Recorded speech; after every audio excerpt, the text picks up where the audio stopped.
Hello everybody and welcome to a new DeversiFi tutorial. Today I'm going to show you how to provide liquidity on Uniswap. If you're on the uniswap.org website, click on use Uniswap button over here. And once you're on this page, you'll go over to the pools button in the top left corner and click on pool. Over here, you'll want to add liquidity to any pool pair that you want. The way this sort of works is you need to provide 50% of principal money on one side and the other 50% on the other side. So if you wanted to join a pool in Uniswap for Ethereum and let's just do, what's the coin that I have here? Let's just do Chainlink here.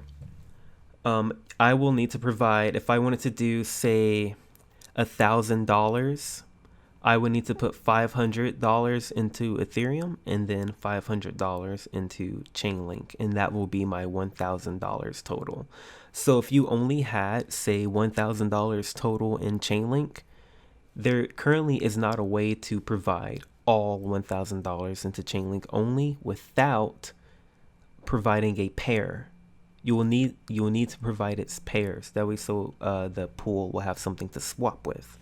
I hope that makes sense. So in this example here, we are going to just do 0.10, and this much Ethereum is worth this much Chainlink. So these two are worth the same amount of dollars.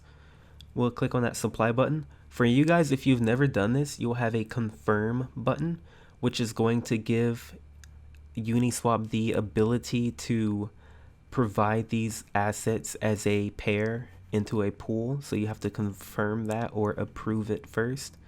And after you approve it, then you can supply afterwards.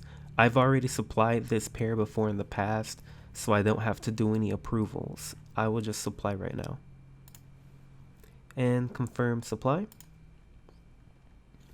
And it's going to charge me about a $17.25 transaction fee to do this. I can click on the edit button and customize it to a slow transaction and pay a cheaper fee, or a fast transaction and pay a higher price. I am going to actually reject this because I don't want to provide liquidity to this pool right now. I don't want to deal with the potential impermanent loss. Hopefully you guys learned something new. This is the end of this tutorial. Please check out the next ones if you want to learn some more, maybe about impermanent loss or some of the reasons why you might want to provide liquidity to some pools and Uniswap for yield farming. Goodbye for now, and I'll see you in the next one.